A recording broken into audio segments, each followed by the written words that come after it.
नमस्कार साथियों, आपका स्वागत है आरबीएससी ऑनलाइन क्लासेस में। अपने संस्कृत 10th क्लास की संस्कृत के लिए अपने वीडियो से स्टार्ट करते हैं। संस्कृत के अंदर देखिए, सबसे पहले दो हिस्सों में बंटा हुआ है। आधा हिस्सा है अपने चैप्टर्स पोर्शन और आधा हिस्सा है ग्रामर। इसमें मेनली अपने ग्रामर पर फोकस करते हैं, क्योंकि ग्रामर ही चैप्टर को बनाती है। और चैप्टर लगभग अपने जैसे ग्रामर समझ में आ जाती है तो अपने जैसे ग्रामेटिक क्वेश्चन पूछते हैं, जैसे पैसेज वगैरह आते हैं तो उसके अंदर भी अपने ग्रामर का पोर्शन ज्यादा होता है। और बीच बीच में से चैप्टर के अंदर भी जैसे पूछ लेते हैं, किसी भी वर्ड का संधि विच्छेद वगैरह प्रत्यय पूछ लेते हैं, तो सब कुछ अपने इसी के ऊपर निर्भर करता है। तो अपने सबसे पहले इसी को स्टार्ट करेंगे व्याकरण से। व्याकरण के अंदर जो बच्चों के लिए एक हुआ बना हुआ टॉपिक है वो है अनुवाद प्रकरण। क्योंकि देखिए, एक 10th क्लास के बच्चे के लिए हिंदी से संस्कृत में अनुवाद करना अपने आप में थोड़ा सा मुश्किल लगता है बच्चों को। कई बार जैसे हम ऑफलाइन क्लासें लेते हैं तो बच्चों के सामने दिक्कत ये आती है कि सर हमें तो सबसे मुश्किल टॉपिक ही लग रहा है, परंतु अगर अपन इसको इजी वे में समझा जाए तो मेरे हिसाब से एकदम इजी है। और इस अनुवाद प्रकरण पर लगभग आपके 3 टॉपिक और निर्भर करते हैं। तो ये अनुवाद प्रकरण है वो खुद 4 मार्क्स का टॉपिक है, 4 नंबर का आपके ये टॉपिक है। अगर ये आपको समझ में आ गया तो इसी से बिल्कुल रिलेटेड, यानी कि आप समझ लीजिए अनुवाद प्रकरण का लगभग 60% पार्ट एक दूसरे टॉपिक में आता है, वो है अशुद्धि संशोधन। लगभग आपके 60% हिस्सा है वो अनुवाद प्रकरण का इस टॉपिक में आता है, अशुद्धि संशोधन। फिर एक बच्चों के लिए बहुत मुश्किल लगने वाला एक और चीज आती है कि संस्कृत व्याख्या। अगर आपको अनुवाद प्रकरण आता है तो आप संस्कृत व्याख्या इजीली कर सकते हो। तो ये आपके आ गया 3 नंबर का। फिर आपके तीसरा जो आता है वो है संस्कृत व्याख्या। संस्कृत व्याख्या ये अपने आप में 3 नंबर का टॉपिक हो गया, ठीक है। तो अब एक टॉपिक से अपने 2 और टॉपिक जुड़े हुए, और अनुवाद प्रकरण आपको समझ में आ गया तो चैप्टर्स की जैसे आप ट्रांसलेशन करते हो तो मेरे हिसाब से उसमें भी आपको बहुत ज्यादा हेल्प मिलती है। क्योंकि देखिए, इन्हीं जितने अपन अनुवाद प्रकरण में शब्द पढ़ते हैं, मुख्यतया जो अपन पाठ पढ़ेंगे उसके अंदर लगभग वही चीजें रिपीट होनी है। क्योंकि धातुएं देखिए उतनी हैं, एक लिमिटेड धातुओं का संस्कृत के अंदर दायरा। हालांकि संस्कृत का साहित्य इतना बड़ा है कि अपन इन टॉपिकों में उसको समाहित कर ही नहीं सकते, परंतु अपने जो 10th लेवल का अपने जो है तो उसमें लगभग इस टॉपिक के अंदर जितनी धातुएं आती है तो मेरे हिसाब से उससे अपन अच्छे से चैप्टर्स की ट्रांसलेशन कर सकते हैं।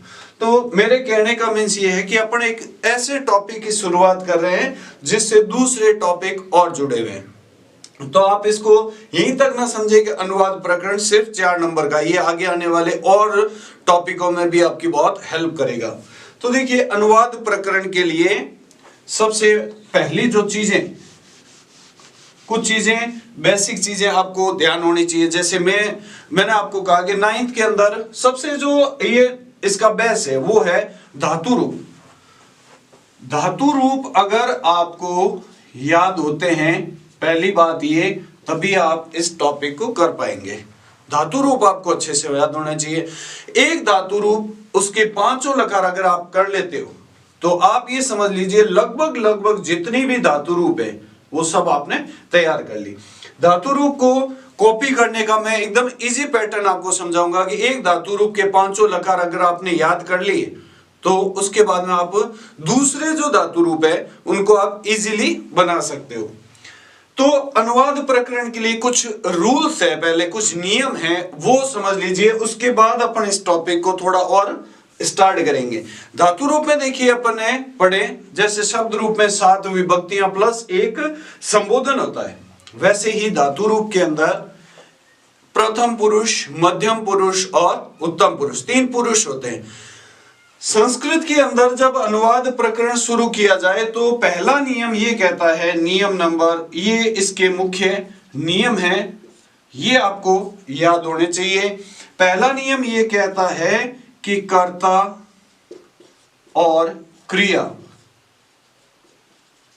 दोनों में समान पुरुष और वचन, जो कर्ता के अंदर पुरुष और वचन है वही पुरुष और वचन क्रिया में भी आना चाहिए। दूसरा नियम यह कहता है कि अहम, आवाम और वयम, इस तीन के अंदर उत्तम पुरुष की क्रिया लगती है। अहम, आवाम, वयम, इसके अंदर उत्तम पुरुष की क्रिया लगती है। अहम आ गया तो उत्तम पुरुष एक वचन, आवाम आ गया तो उत्तम पुरुष का द्विवचन, और वयम आ गया तो उत्तम पुरुष का बहुवचन। तो ये इसके अंदर लगता है उत्तम पुरुष। तीसरा नियम अपना ये है कि त्वम, युवाम और यूयम, इसके अंदर मध्यम पुरुष की क्रिया लगती है।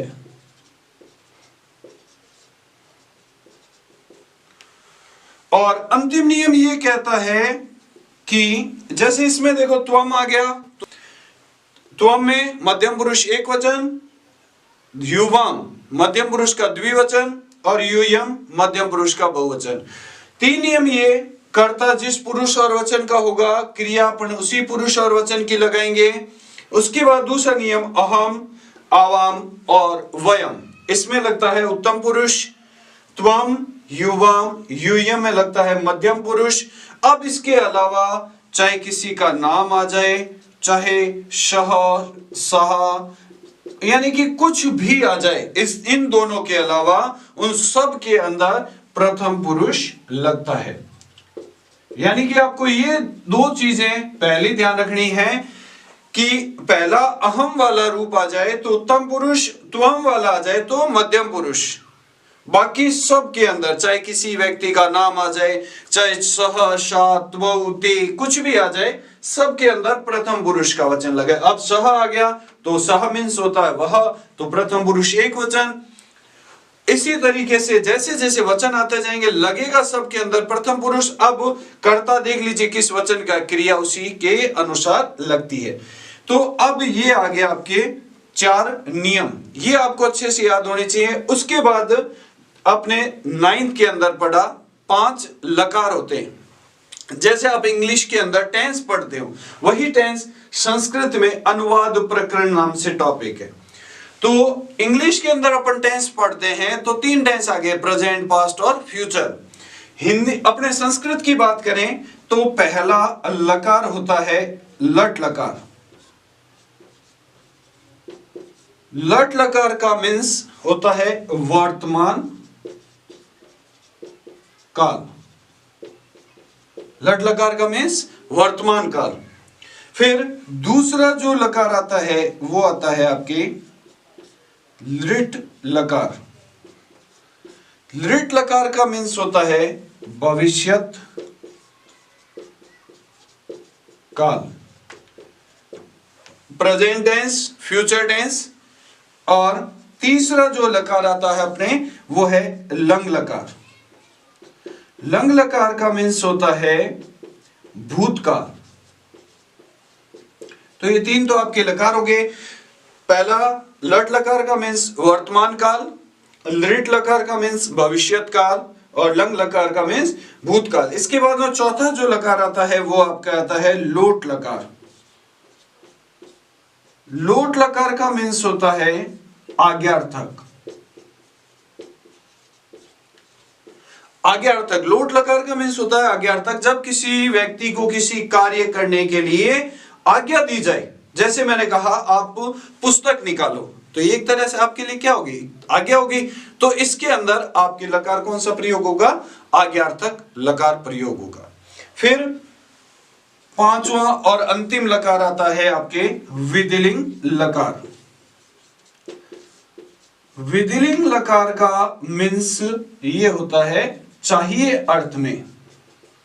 विधिलिंग लकार आता है आपके चाहिए अर्थ में, जैसे राम को पढ़ना चाहिए, सीता को भोजन पकाना चाहिए। जहां पर चाहिए शब्द आ जाएगा वहां विधिलिंग लकार का प्रयोग होगा।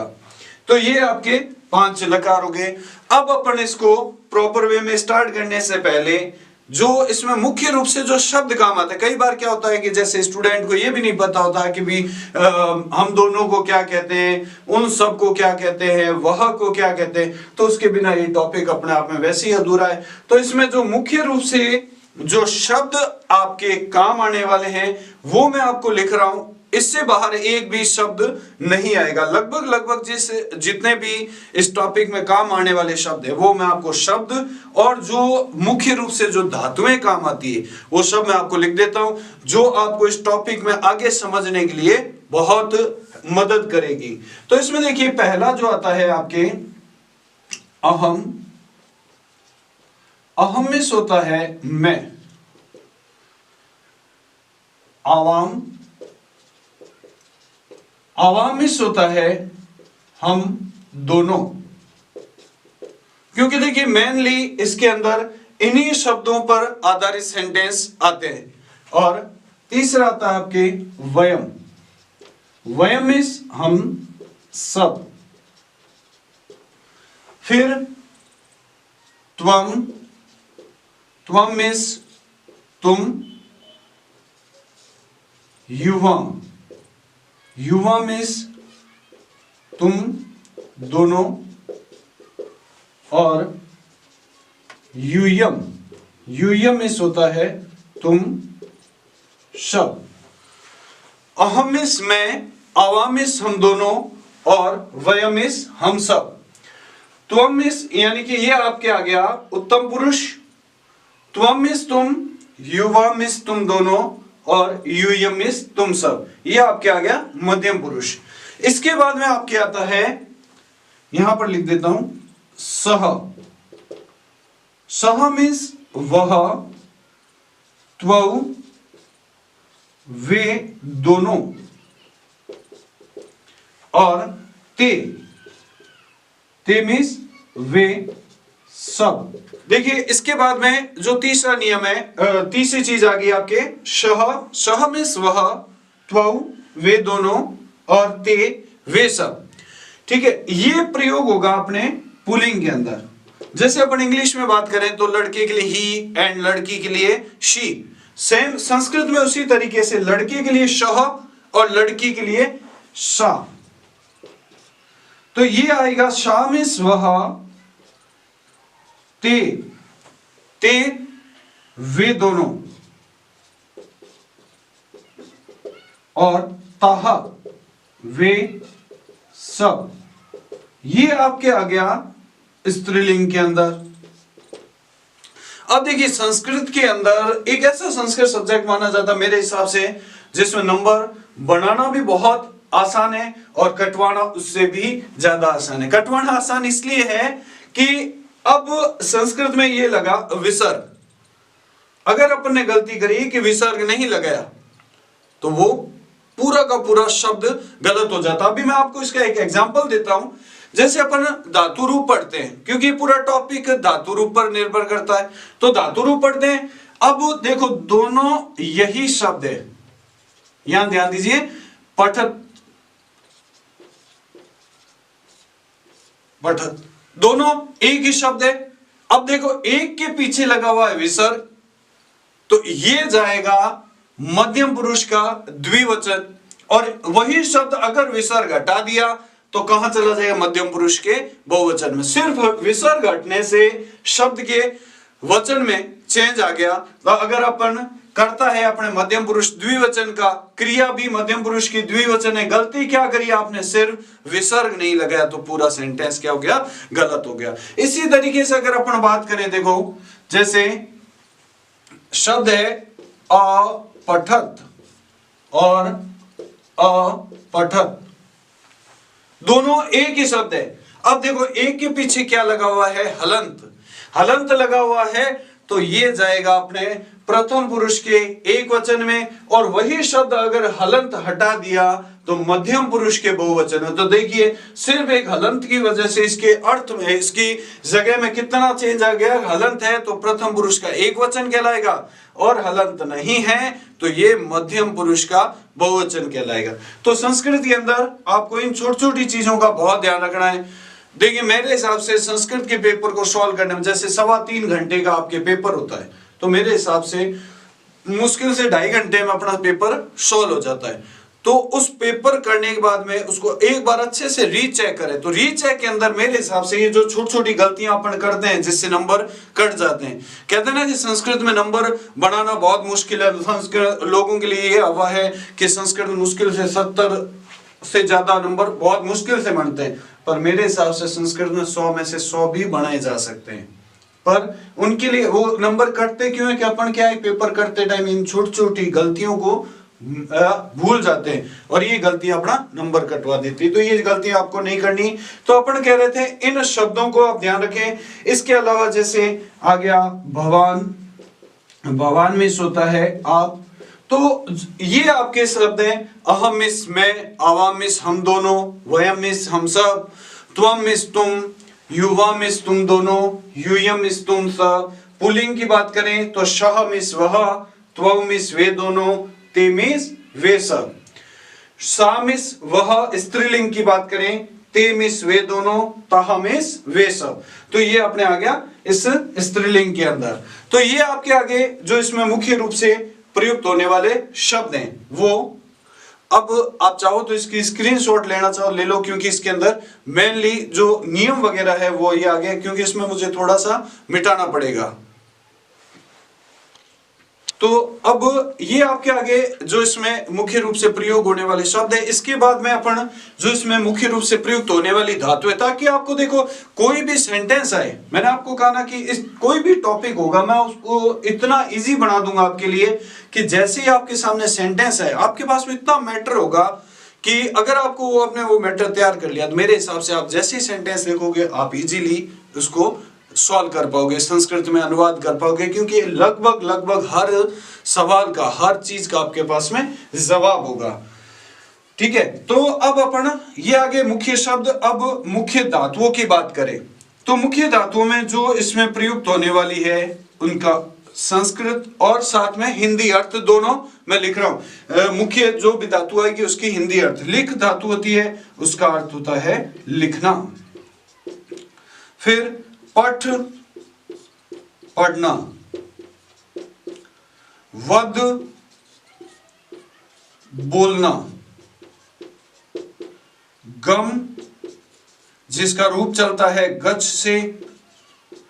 कुछ धातुएं ऐसी होती है जो मुख्य धातु अलग है, उसका रूप किसी और में चलता है, परंतु एक चीज ध्यान रखें, कोई भी धातु किसी रूप में चलती हो परंतु जो उसका लिट लकार होगा वो उसी मूल धातु के अनुसार ही बनता है। गम गच इसका अर्थ होता है जाना, और यही कहीं पर ये आ जाए सेंटेंस में आना, तो आना के लिए आ प्लस गम वही रूप चलेगा, सिर्फ उसमें आ का प्रयोग करके उस रूप को आगे बढ़ाना है, इसका अर्थ होता है आना। लिख लिखना, पठ पढ़ना, वद बोलना, गम जाना, आ प्लस गम आना। इसी तरीके से आगे हंस हंसना, क्रीड खेलना,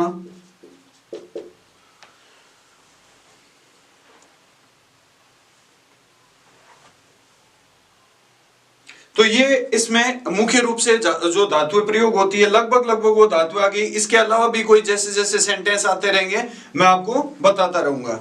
अब अपन इसको प्रॉपर वे में एक एक करके स्टार्ट करते हैं। मैंने आपको बताया कि 5 लकार होते हैं, ठीक है। अब इन 5 लकारों को यहां से स्क्रीनशॉट लेना चाहे तो आप ले लीजिए, फिर मैं इन धातुओं को मिटा रहा हूं। अब 5 लकार है आपके पास में, पांचों लकार एक एक करके अपन इसको स्टार्ट करते हैं इस टॉपिक को। इसीलिए मैं इन नियम को इसलिए नहीं मिटा रहा क्योंकि इसके आधार पर आपको मैं एकदम इजी तरीके से इसको मैं समझाता हूं आपको। इसके लिए देखो एक एक धातु रूप आपको याद होना चाहिए। तो मैं आपको अपन स्टार्ट कर रहे हैं लट लकार। लट लकार का मीन्स होता है वर्तमान काल। इसकी आप पहचान लिख लीजिए, पहचान याद रख लीजिए, जिससे आपको लकार पहचानने में कोई दिक्कत नहीं आए। रहा है, रही हैं, रहे हैं, ये इसकी पहचान होती है। रहा है, रही है और रहे हैं, ये इसकी पहचान होती है। और अब मैंने आपको जैसे वीडियो स्टार्ट में एक ही बात बोली कि अगर आपको एक धातु रूप अच्छे से याद हो गया तो मेरे हिसाब से आपको जितने भी तरह के धातु रूप है वो सारे याद हो गए। अब एक रूप से दूसरे रूप कैसे कॉपी किए जाते हैं वो मैं आपको बताता हूं। जैसे अपन लिख लेते हैं हर्ष धातु का लट लकार रूप लिख लेते हैं। हर्ष धातु का लट लकार रूप लिख लिया। प्रथम पुरुष हस्ती, हस्तः, हसन्ति। मध्यम पुरुष हर्षसि, हस्तः, हसत। और उत्तम पुरुष हसामि, हसावह, हसामह। ये आपके एक धातु रूप के तीन लकार हो गए, तीन पुरुष हो गए। अब अगर आपको ये धातु रूप याद है और इसकी जगह चाहे कोई सा भी रूप आ जाए, जैसे मान लीजिए वध का आ गया, ठीक है, वध का आपको त्वम करता आ गया तो त्वम के साथ मध्यम पुरुष एक वचन लगेगा। अब इसकी धातु दी हर्ष, अपने को बनाना है वध का, इस धातु की जगह रख दीजिए वध, पीछे क्या बचा सी, तो ये रूप बन गया वध सी। तो अपने आप इसमें हर्ष से वध धातु में ये चेंज हो गया। मान लीजिए इसमें हसामह, अब अपने रूप आ गया पट का। तो अब मूल धातु क्या है इसकी हर्ष, इसकी जगह रख दो पट, पीछे बचा आ की मात्रा और मह, तो पठामह, ये आपके रूप बन जाए। इस तरह से एक धातु रूप के सारे आप दूसरे धातु रूप इजीली आप इसमें कन्वर्ट कर सकते हो। तो पहला अपने लट लकार स्टार्ट करते हैं। लट लकार का मीन्स होता है वर्तमान काल। इसकी पहचान होती है रहा है, रही है और रहे हैं। जैसे सेंटेंस आ गया वह पढ़ रहा है। अब देखिए जब भी आप अनुवाद प्रकरण कार्य करो उसमें अभी तो जैसे अपने को पता है कि अपन लट लकार कर रहे हैं तो इजीली अपन वही क्रिया लगाएंगे, परंतु वही जब अपन एग्जाम टाइम पांचों लकार मिक्स में करेंगे तो उसके लिए अपने को यह चीज ध्यान होनी चाहिए कि पहले सबसे पहले कहां से स्टार्ट करेंगे, क्रिया से। पहले ये देखो क्रिया, क्रिया किस पुरुष की लग रही है, सॉरी किस लकार की लग रही है। रहा है किसकी पहचान है, लट लकार, वर्तमान काल। दूसरा कि वह पढ़ रहा है तो ये कार्य भी वर्तमान में हो रहा है, तो इसमें वर्तमान में होने वाले कार्य में लट लकार का प्रयोग करते हैं। अब देखो आपको कुछ नहीं करना, एक एक शब्द का आप संस्कृत रखते जाओ, अनुवाद अपने आप हो जाता है। वह को संस्कृत में, अभी मैंने आपको लिखाया कि वह को संस्कृत में कहते हैं शह। पढ़ना की धातु होती है पठ। अब इन नियम पे आ जाओ। देखो नियम में अहम, आवाम, वयम क्या लगता है, उत्तम पुरुष। त्वम, युवाम, यूयम में मध्यम पुरुष।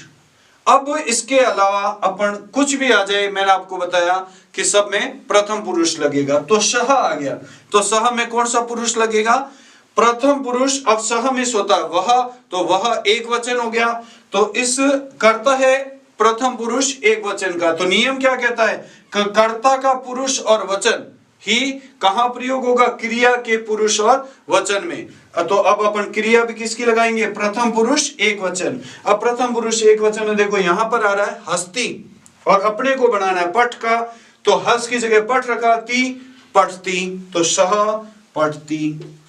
एकदम आसानी से इस सेंटेंस को अपने संस्कृत में अनुवाद कर दिया। जैसे हम दोनों गांव जा रहे हैं, हम दोनों गांव जा रहे हैं। अब देखो क्रिया पे जो रहे हैं यानी कि वर्तमान काल की क्रिया आ गई पहचान के अनुसार, और हम दोनों गांव जा रहे हैं यानी कि ये कार्य अभी वर्तमान में हो रहा है, तो जो वर्तमान में कार्य होने वाला है उसके लिए कौन सा लकार प्रयोग करेंगे अपन, लट लकार। हम दोनों को संस्कृत में बोलेंगे, यहां जाइए आवाम, आवाम मिस होता है हम दोनों। तो अब एक एक शब्द का अपन अनुवाद करते हैं। आवाम, गांव को कहते हैं ग्रामम। अब जाना की धातु हुई गम, आवाम के अंदर कौन सा पुरुष और वचन लगेगा, नियमों पे आ जाओ। देखो आवाम कहां पे आ रहा है, उत्तम पुरुष द्विवचन में, तो आवाम के अंदर कर्ता लग है अपना उत्तम पुरुष द्विवचन।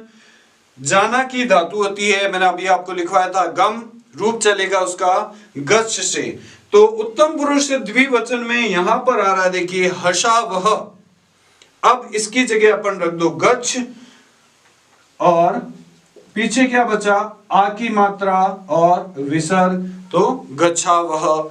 एक रूप से अपन दूसरे जितनी भी धातु आ रहे उसको कॉपी करें, तो सेंटेंस में आ गया गच्छा वह। तो सेंटेंस देखो, हम दोनों को संस्कृत में बोला आवाम, गांव को कहते हैं ग्रामम, आवाम में उत्तम पुरुष द्विवचन, तो उत्तम पुरुष द्विवचन इसके साथ में आ जाएगा गच्छा वह। फिर जैसे तुम पत्र लिख रहे हो, तुम पत्र लिख रहे हो, तुम यहां पर क्रिया के अनुसार जो पहले क्रिया है रहे हो यानी कि वर्तमान काल की क्रिया आ गई, और दूसरा उसके अकॉर्डिंग समझें कि तुम पत्र लिख रहे हो तो ये कार्य वर्तमान में हो रहा है, वर्तमान में होने वाले क्रिया कार्य के अंदर लट लकार का प्रयोग होता है। अब वही तुम संस्कृत में बोलेंगे त्वम, पत्र पत्रम, लिखना की धातु लिख। अब त्वम के अंदर कौन सा पुरुष और वचन लगेगा, देखो त्वम का आ रहा है मध्यम पुरुष के एक वचन में, तो अब अपने पास में कर्ता है मध्यम पुरुष का एक वचन, तो क्रिया भी अपन किसकी लगाएंगे, मध्यम पुरुष के एक वचन की। अब देखिए मध्यम पुरुष एक वचन में क्या आ रहा है, हस्सी। अब अपने पास में है लिख क्रिया, तो हर्ष धातु की जगह अपन क्या रख देते हैं, लिख, पीछे क्या बचा, शी, तो लिखसी। तो त्वम पत्रम लिखसी, तो ये इसका संस्कृत से हिंदी से संस्कृत अनुवाद हो गया। अब जैसे सेंटेंस आ गया, इसके अलावा भी देखिए, एक मैंने आपको प्रथम पुरुष का समझा दिया, एक उत्तम पुरुष का समझा दिया, एक मध्यम पुरुष का समझा दिया। जैसे वे दोनों खेल रहे हैं, वे दोनों खेल रहे हैं। अब वे दोनों को संस्कृत में क्या बोलेंगे, त्वौ। अब देखो ये होता वे दोनों खेल रही हैं, तो रही हैं तो स्त्रीलिंग हो जाता, तो फिर तो ते का प्रयोग होता, परंतु वे दोनों खेल रहे हैं इसलिए इसमें पुल्लिंग का प्रयोग होगा। तो वे दोनों को अपन ने बोला त्वौ। खेलना की धातु मैंने अभी आपको लिखवाई क्रीड। अब त्वौ के अंदर कौन सा पुरुष और वचन आएगा, देखिए मैंने आपको बताया शह, शा, त्वौ, ते, कुछ भी आ जाए प्रथम पुरुष। अब त्वौ में होता है वे दोनों, तो प्रथम पुरुष और द्विवचन की इसमें सेंटेंस है अपने पास, वे दोनों खेल रहे हैं। अब वे दोनों को संस्कृत में बोलते हैं त्वौ। अब यही होता स्त्रीलिंग में, तो आता वे दोनों खेल रही हैं, तो त्वौ की जगह क्या आ जाता, ते। इन यहां पर इस चीज का थोड़ा सा आपको ध्यान रखना पड़ेगा कि पुल्लिंग है या स्त्रीलिंग, क्योंकि स्त्रीलिंग में आता है ते वे दोनों के लिए, और पुल्लिंग में आता है त्वौ। वे दोनों को कहते हैं त्वौ। खेलना की धातु होती है क्रीड। अब त्वौ आ गया तो पहली चीज क्लियर होगी कि इसमें प्रथम पुरुष लगेगा, और दो है इसलिए द्विवचन, तो प्रथम पुरुष का द्विवचन। अब प्रथम पुरुष के द्विवचन में देखिए रूप के अनुसार क्या चल रहा है, हस्तः। तो अब अपने यहाँ पर धातु है खेलना, खेल की धातु होती क्रीड, तो हर्ष की जगह अपन ने रखा क्रीड, पीछे बचा त और विसर्ग, तो क्रीडतः, तो त्वौ क्रीडतः। ठीक है, तो ये आपके हो गया वर्तमान काल लट लकार का पूरा सेंटेंस। मेरे हिसाब से आपको लगभग समझ में आ गया होगा। देखिए अपन एक बार फिर मैं आपको चारों सेंटेंस रिपीट कर रहा हूं। पहला प्रथम पुरुष का सेंटेंस था, सेंटेंस कह रहा है कि वह पढ़ रहा है, वह को संस्कृत में कहते हैं सह। इससे पहले मैं आपको लगभग एक बार पूरा जो नियमों के अनुसार है वो सारा एक बार टॉपिक रिवाइज करवा देता हूं, ताकि इसके बाद आने वाले जो भी लकार है उसमें आपको दिक्कत नहीं आए। नियम ध्यान रखना है, बस ये 4 नियमों पे ये पूरा टॉपिक निर्भर है। कर्ता जिस पुरुष और वचन का होगा, क्रिया भी अपन उसी पुरुष और वचन की लगाएंगे। दूसरा नियम है अहम, आवाम, वयम, इसमें उत्तम पुरुष की क्रिया लगेगी। अहम मिस होता है मैं, आवाम मिस हम दोनों, वयम मिस हम सब, इसमें उत्तम पुरुष की क्रिया लगी। फिर त्वम, युवाम और यूयम के अंदर मध्यम पुरुष की क्रिया लगी। त्वम मिस होता है तुम, युवाम मिस तुम दोनों और यूयम मिस तुम सब। बाकी इन सब के अलावा चाहे किसी व्यक्ति का नाम आ जाए, शह, शा, त्व, ते, कुछ भी आ जाए, सब में प्रथम पुरुष। अब अपन कर रहे थे लट लकार, प्रेजेंट टेंस।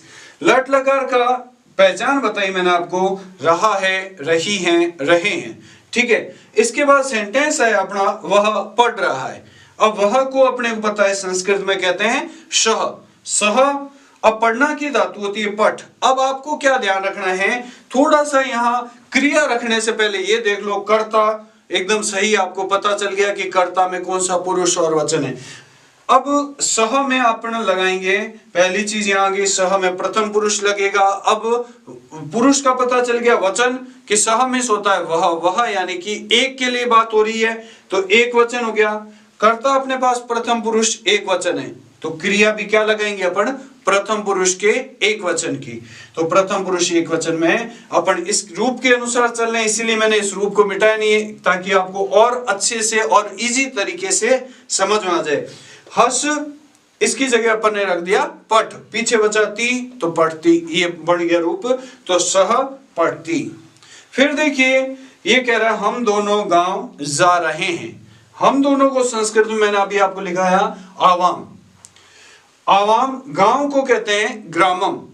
अब आवाम के अंदर नियमों पे आ जाओ, कौन सा पुरुष और वचन लगेगा। देखिए नियम नंबर 2, सेकंड नियम पे देखो, आवाम आ रहा है, आवाम आ रहा है उत्तम पुरुष के द्विवचन में। अब अपने को पता चल गया कि कर्ता के अंदर क्या है, उत्तम पुरुष का द्विवचन है। तो उत्तम पुरुष के द्विवचन के अंदर अब यहां पर रूप के अनुसार जो उत्तम पुरुष के द्विवचन में क्या आ रहा है, हर्षा, वह, और अपने रूप चलेगा जाना की धातु मैंने आपको लिखा है गम, उसका रूप चलेगा गस से। तो हर्ष की जगह रखा गच, आ की मात्रा और विसर्ग। देखिए मैं आपको सीधा सेंटेंस के साथ साथ रूप को कैसे कॉपी करना है वो भी बता रहा हूं। तो सेंटेंस बन गया गच्छावह, आवाम ग्रामम गच्छावह, ये आपके हो गया उत्तम पुरुष का। फिर है तुम पत्र लिख रहे हो। तुमको संस्कृत में बोलेंगे त्वम, पत्र को पत्रम। अब पहली चीज लिखना की धातु लिख, त्वम में मध्यम पुरुष एक वचन। देखिए यहां पर आ जाइए, त्वम का आ रहा है मध्यम पुरुष के एक वचन में। तो अब करता है अपने पास में मध्यम पुरुष एक वचन, तो क्रिया भी किसकी लगाएंगे, मध्यम पुरुष के एक वचन की। तो मध्यम पुरुष के एक वचन में देखिए क्या आ रहा है, हससी। अब अपने को किसका रूप बनाना है, लिख का, तो हस की जगह रख दो लिख, पीछे क्या बचा शी, तो लिखसी। तो यहां आ गया त्वम पत्रम लिखसी। फिर वे दोनों खेल रहे हैं। वे दोनों को संस्कृत में कहते हैं त्वौ, खेलना की धातु क्रीड। अब देखिए त्वौ के अंदर कौन सा पुरुष और वचन लगा, यहां पर आ जाइए, पुरुष हो गया प्रथम पुरुष, त्वौ में होता है वे दोनों, तो वे दोनों में लग गया प्रथम पुरुष द्विवचन, तो त्वौ क्रीडतः। क्योंकि देखिए प्रथम पुरुष के द्विवचन में यहां आ रहा है हस्तः, अब हस की जगह अपन धातु रख देते हैं क्रीड, तो क्रीडतः। ये आपके हो गया लट लकार। मेरे हिसाब से लगभग आपको अच्छे से समझ में आ गया होगा। इसके बाद में अपन नेक्स्ट जो है वो स्टार्ट करते हैं। इसकी आप स्क्रीनशॉट ले लीजिए ताकि आपको सेंटेंस जब आप खुद बनाओ, एक चीज ध्यान रखिए, जब भी व्याकरण का कोई टॉपिक आपको क्लियर करना है तो जितने आप एग्जांपल खुद सॉल्व करोगे उतने ही ज्यादा आपके ये टॉपिक क्लियर होगा। अब जैसे मैंने आपको 4 सेंटेंस बता दिए, एक प्रथम पुरुष का, 2 प्रथम पुरुष के बता दिए, एक मध्यम पुरुष का, एक उत्तम पुरुष का, तो आप इससे और ज्यादा लगभग आप इसके 10 से 15 और खुद आप सेंटेंस बनाओ तो आपके ये इजीली क्लियर हो जाता है। देखिए ये आपका था फर्स्ट लकार, लट लकार। लट लकार वर्तमान काल अपने ये कंप्लीट हो गया। मेरे हिसाब से आपको समझ में आया होगा। आपको कितना समझ में आया आप कमेंट बॉक्स में जरूर हमें अपनी प्रतिक्रिया दें। इसके बाद के जो बाकी लकार है वो अपन नेक्स्ट वीडियो में पढ़ेंगे, लिट लकार से लेके विधिलिंग लकार तक। ठीक है।